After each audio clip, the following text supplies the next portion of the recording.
کہ آمنہ دے لال جیاں کون ہوئے گا اس بے مثال جیاں کون ہوئے گا آمنہ دے لال جیاں کون ہوئے گا آمنہ دے لال جیاں دوستو بزرگو بھائیو نہ صرف پڑھنا ثواب نہیں سننا بھی ثواب ہے کہو بے شک میں بڑا مولوی تو نہیں ہوں لیکن چھوٹے چھوٹے نکے نکے مسئلے میں نے بھی یاد کیے ہوئے پڑھئے میرے ساتھ آمنہ دے لال جیاں اس بے مثال جیاں کون ہوئے گا آمنہ دے لال جیاں کون ہوئے گا ہوندہ ہے حسین ویسے ہر نورحال پیدا ہونے والا ہر بچہ ماں کے لیے یوسف ہوتا ہے رنگ کا کالا بھی ہو نا بلیک ٹائگر ہو ماں اسے لگ صابن سے نہلا کر کالا چولا پہناتی ہے اپنی فرمائش بچہ اتنا کالا ہوتا ہے کہ اگر بلب نہ جل رہا ہو یا جل بھی رہا ہو فرق خاص نہیں پڑتا چولے کو بچے سے الگ کرنا بڑا مشکل ہو جاتا ہے پھر ماں اس کالے بچے کے کالے ماتھے پر محبت میں کالا تل لگاتی کہتی ہے شالا نظر نہ لگی میں بہانہ بنا رہا ہوں اصل میں آپ کسی اور طرف لے جانا ہے ہوندہ ہے حسین ویسے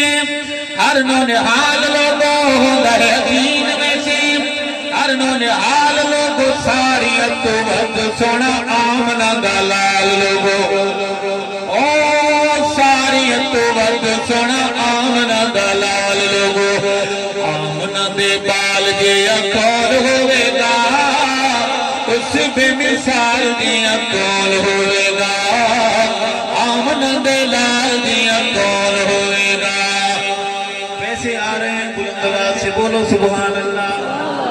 آپ خود غصہ آ رہا ہوگا کہ بول صاحب پیسے کیوں دے رہے ہیں دوستو بزرگوں جب یہ پیسے آتے ہیں تو نعت خانوں کی نعتیں لمبی ہو جاتی ہیں کہو سبحان اللہ خطیب بھی وجد میں آ جاتے ہیں اتنے وجد میں کہ ہم نے اسٹیجوں پر خود دیکھی ٹوپیاں ہوا میں اڑتی ہوتی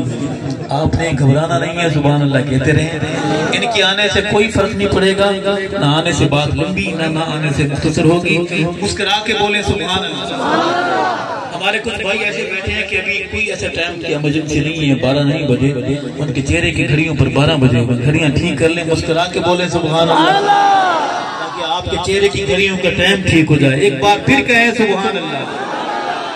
ارشد کتنا بلند عالی شان ہے بے ارشد کتنا بلند عالی شان ہے کعبے اٹھتے چڑھے جیسی دتی ہے یہ زانے کعبے اٹھتے چڑھے جیسی دتی ہے یہ زانے حبشی بلال جیا کون ہوئے گا آمنہ دلال جیا کون ہوئے گا اس بے مثال جیا کون ہوئے گا آمنہ دلال جیا کون ہوئے گا اس بے مثال جیا کون ہوئے گا